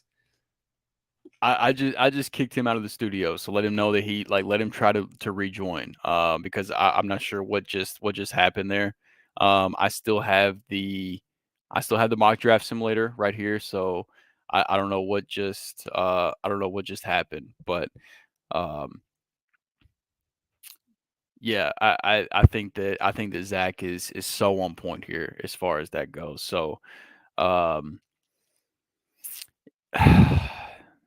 this is where things get tricky for me in terms of just not being as familiar with some of these defensive prospects, because I think just Baltimore being Baltimore, I think they go defense, and Nolan Smith is really the last defensive prospect that I'm really familiar with. But I know from some of my research early on, Miles Murphy was a guy that in the early draft process was projected to go much earlier than this, and he's still here on the clock. So I think that could make a lot of sense. Needing help on DB, Deontay Banks from Maryland could possibly make some sense as far as that goes. I I want to pick Bijan because we don't know how much Baltimore loves to run the ball, but uh, that was off also before they brought in the new offensive coordinator, and I do think that they could be a more pass-heavy offense next year, which is something that I don't think is being discussed enough. I think that was something that was considered with um, the offense. Like if they wanted to just to continue to run the ball, they could have kept the offensive coordinator that they had in place in the first place. Honestly, I think Bijan's gone by this point in the real NFL draft. As much as the spreadsheet guys might hate it, as much as the running back guys um, that like never draft running back, as much as those guys are going to hate it.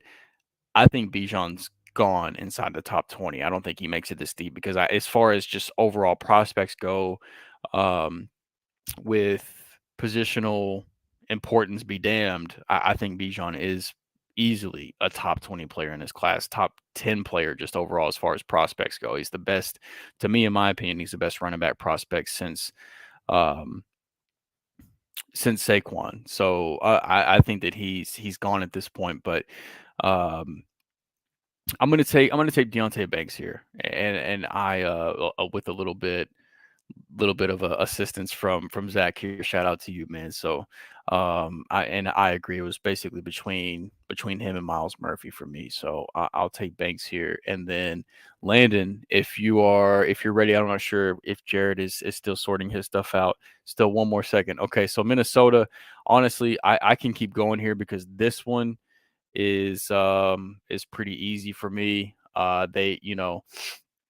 Minnesota, they've got Justin Jefferson. We know how great he is, but there's no more Adam Thielen. He's over in Carolina now. KJ Osborne is their wide receiver 2 right now. I guess technically their number 2 option is TJ Hawkinson, but I do think that at this point with JSN, with Quentin Johnston off the board, I think that Jordan Addison would be the next receiver off the board.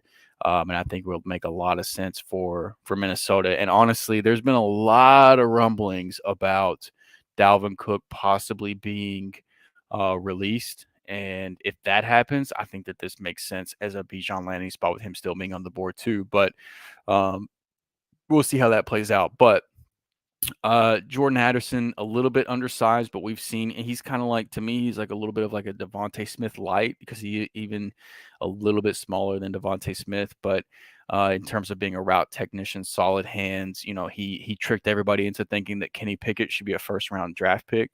I think that Jordan Addison's a very talented receiver in his own right, and I think that him and Justin Jefferson working across from each other would make a lot of sense at that point. So there is where I would take I would take Jordan Addison. So at that point, that puts the Jacksonville Jaguars on the clock, and this I don't think is I don't think this is a Bijan landing spot. Um, but one of those landing spots is coming up here very shortly if he still ends up being on the board. So looking at the Jacksonville Jaguars, they do have a need in the interior offensive line. They have a need a pass rusher, even though they do have Josh Allen and Trayvon Walker.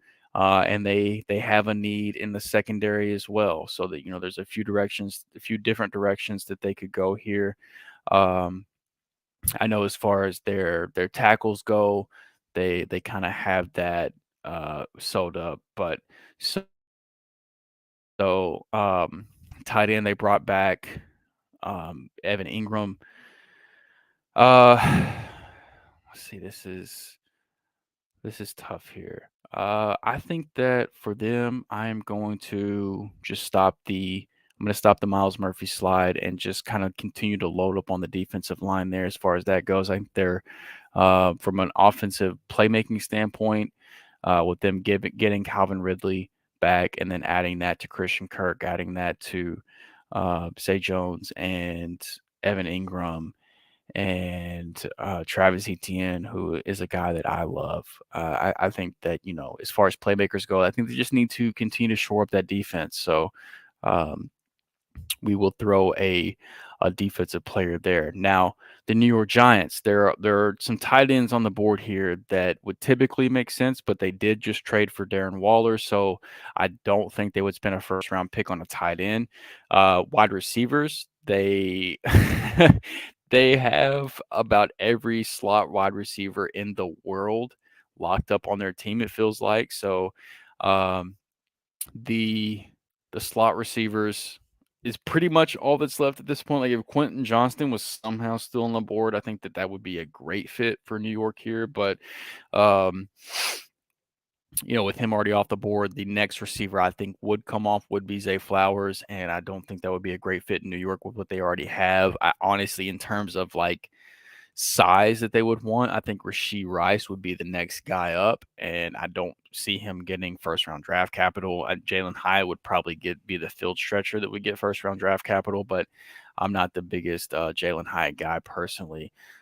So New York's kind of in a weird position here where wide receiver is technically a need because they just have 1,000 slot receivers and really nothing else, but there's not really a receiver that would fit in my opinion. So you're looking at possibly a center, linebacker, safety, according to PFF. But Landon, I'm curious at this point with the guys on the board, where do you think New York would go here?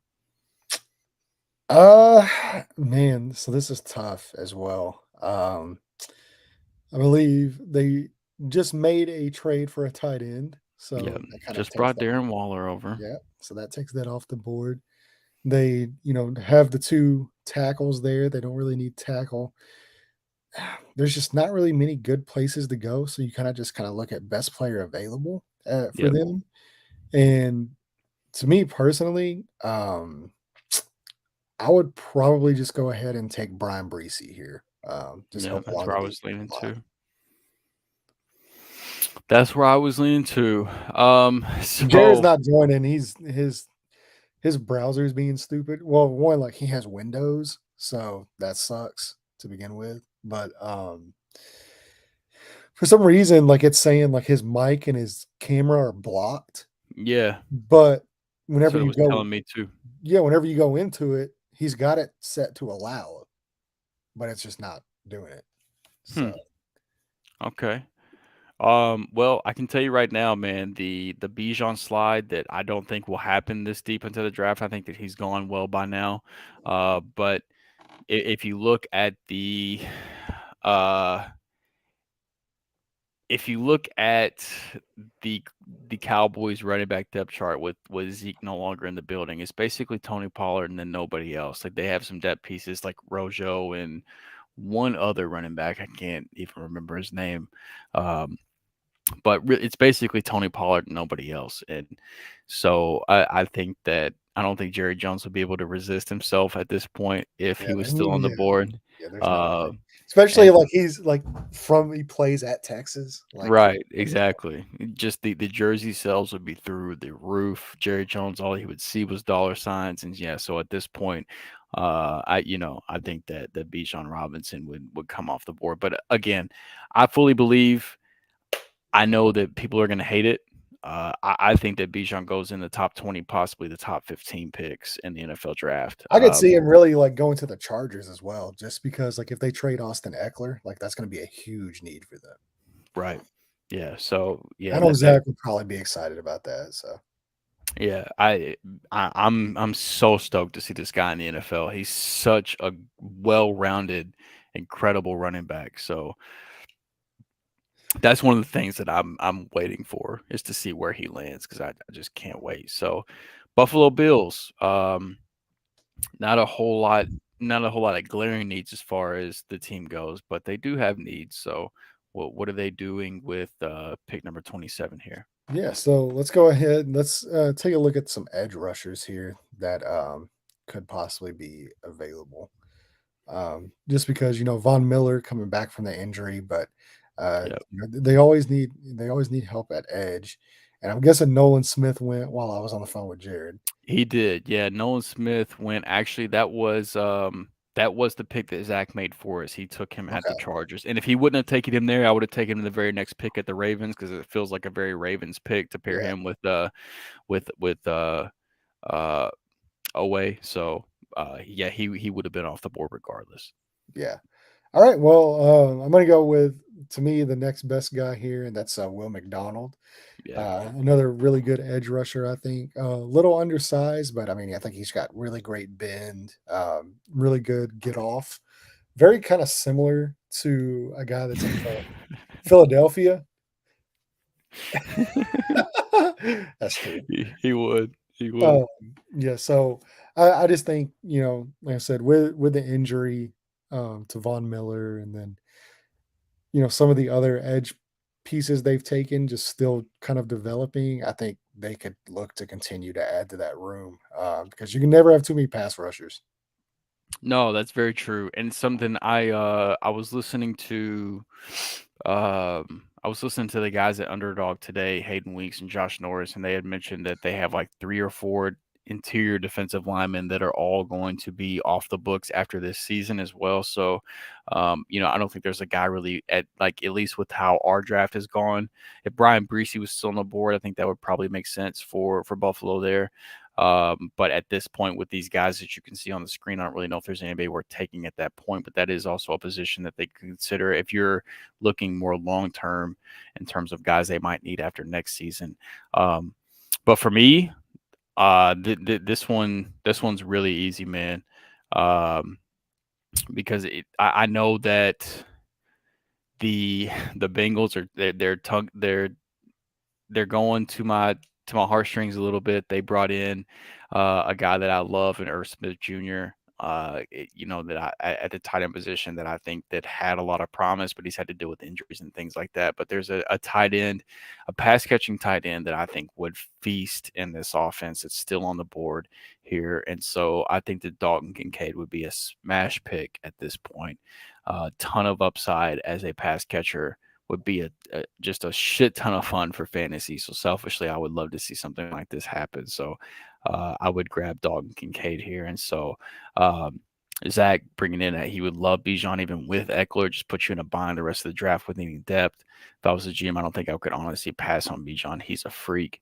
Completely agree. I think even if you guys haven't had arrangements for Eckler at that point, I think if Bijan's on the board still, at pick 21, I think you have to pull the trigger. I think he's that much of a difference maker. But so we got 3 more picks here. New Orleans Saints, the Philadelphia Eagles, and the Chiefs to close us out. So the Saints, what are they doing?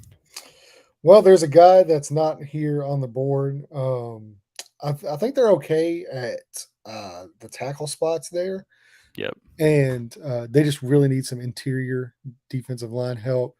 Um, I believe at center they have just one player there, and that's Eric McCoy. That's the only center on the roster. And there's a guy to me that's really climbing up draft boards, that's playing really great football. And it's actually not the guy that you got your cursor over, it's the guy above him, and that's Joe Tippmann out of Wisconsin. Um, I think he has a chance to sneak into the back of the first round or be like a pretty early day 2 selection. Okay. And I mean, just huge guy, just athletic freak. Like, he is a freak. And if you watched our O line breakdown the other day, we actually did a little bit of film review on him. Very similar to a guy like Jason Kelsey with the way he's able to pull from the center position and get out in space and get to the next level and really, lay out guys. So I'm not saying he is Jason Kelsey. I'm just saying the athletic ability is very kind of similar. But also a guy that started, multiple years now, extremely bright and intelligent guy. He's going to be able to step in day 1 and solidify that interior position and really help keep Derek Carr upright. I like it. I like it. Just continue to educate B on these offensive line guys. So the Philadelphia Eagles, I think that at this point, it's a guy that probably a lot of people would have off the board at this point, and I think this is a very Philadelphia Eagles pick to kind of try to plan for the future. The offensive line is technically one of their strengths, but I think a lot of people would have Broderick Jones off the board already, and I think Yeah. that if the Eagles saw him there, even with the strong offensive line they have, again, we've already talked about it at this point, but the offensive line is aging, especially at the tackle position. So I think that this would I think they would be just running up to turn this ticket in at that point to get Broderick Jones. So with that being said, the Super Bowl champion, Kansas City Chiefs, they're on the clock. What are they doing with the last pick in the first round with the 31st pick, which is weird to say, but Miami had to go fuck up. So right. So the um, last pick of the 2023 mock draft 1.0, what are we doing? all right, so let's go check out the wide receiver position here. Oh And yeah. there are some guys here that I think have a chance to be really good players. We scroll down actually. I'm just kind of curious to see who all we do have available at this spot. Yeah. Uh, so many different guys here that can really impact. Obviously they have Kadarius Tony there. They did lose Juju, but one of my favorite players in this draft really is still available, and he's kind of a bigger guy that's going to be able to win from the outside. Where Kadarius Tony occupies that slot position, and really is able to kind of create. But that's actually Cedric Tillman, the wide receiver out of Tennessee. I actually like him quite a bit more than Jalen Hyatt.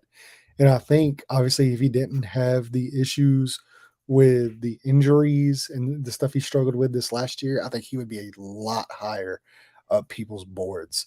And so that's the guy that I'm going to target. Just a big bodied guy, good speed, great ability to high point the ball, and a really good red He zone is good at weapon. that. Yeah. So I think that he would just fit phenomenally because that's the thing. Like you want to build your wide receiver room like you build your basketball team. I mean, you don't want to have 4 point guards and no centers. I mean, you need guys that have different varying skill sets. And although like I would love them to pick Zay Flowers, they picked a guy very similar to Zay Flowers just last year and they Yeah, already have Sky Moore. Yeah. yeah, and then they already have, they have Sky Moore, they have Kadarius Tony, they have all these smaller guys who are speedsters, but they don't really have that one guy, that can go up and get the ball deep and take defenses deep, with his size and really compete in the red zone. And Cedric Tillman's 6'3", pretty fast guy. He's able to beat guys over the top. And then, like I said, he has really strong hands. He's very adept at going up and high pointing the football and kind of ripping it down. So he would be a guy that I would really like to see them target just to add a little bit more flavor. And like I said, I think without the injury last year, he would be talked about the way that Jalen Hyatt was talked about. Because Jalen Hyatt, really the only reason he got the shine he did is just because Cedric Tillman went down early with that injury. Yeah, and And he's just so fucking fast. yeah, exactly. He's Well, yeah, so fast. yeah. So yeah, I just think that it would just be a really good fit for what the Kansas City Chiefs would need in that wide receiver room. Yeah, so they Zach was trying to anticipate possibly who could be, and I agree. If it was me, if I'm making the pick, even despite the similarities with who they already have in the wide receiver room, I do think that that Zay Flowers is the next once JSN, once Quentin Johnston, once Jordan Addison is off the board. I do think that Zay Flowers is that next guy for me personally at the wide receiver position. But I do like Cedric Tillman. Another guy that I like a lot is Xavier Hutchinson from Iowa State. I think they're pretty similar players, but you'll be able to get him a little bit later. But this wide receiver class is really weird, man, because it's I said it the other night on Fantasy and Frames. It's the year of the short kings. Yeah. See, that's the Like, problem with me is like I don't know if you would want to roll out 3 guys under 6 foot. well, honestly, for most teams I would agree, but for the Chiefs, it doesn't really like we thought they were going to have issues because they were going to be missing Tyreek, and then they went out and won the fucking Super Bowl with Travis Kelsey and McCole Hardman and like Sky Moore, Kadarius Tony. I know they both scored touchdowns in the Super Bowl, but I think they played like 10 total snaps combined. Like it's the Chiefs are just they are not your typical offense whenever it comes to having Patrick Mahomes at quarterback and having Andy Reid calling plays. Um, you don't have to try to fit a certain player or anything like that. You can kind of just plug guys wherever, and a quarterback that level, a head coach at that level, they're going to make it work. And Well, so I'm not saying like he wouldn't work there. Like I said, I just think to me, like I'm very high on Cedric Tillman. I think he's going to be a really good football player at the NFL I level. agree. I like Tillman a lot too.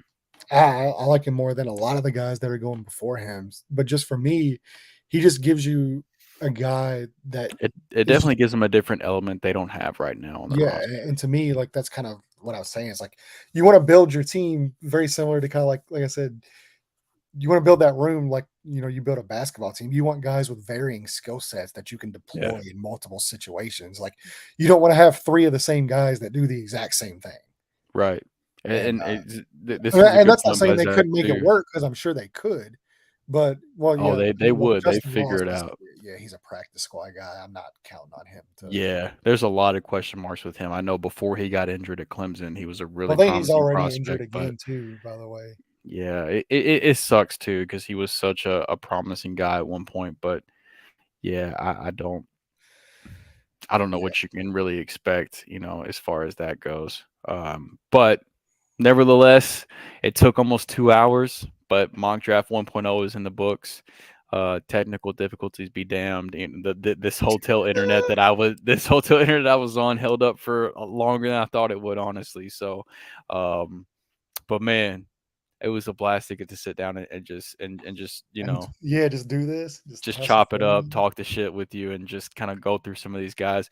I learned a lot because defensive wise, I haven't done much. I've done the minimal amount of film study on defensive guys that you can probably do Well, that's as fair. far I as that mean, goes. you that's not really your forte right now. So No, you're I put it on the screen so people would know I'm a fantasy football guy. So the defensive guys that's out of my realm right now. So, but no, that was a blast. But yeah, Zach, bro, much love, man.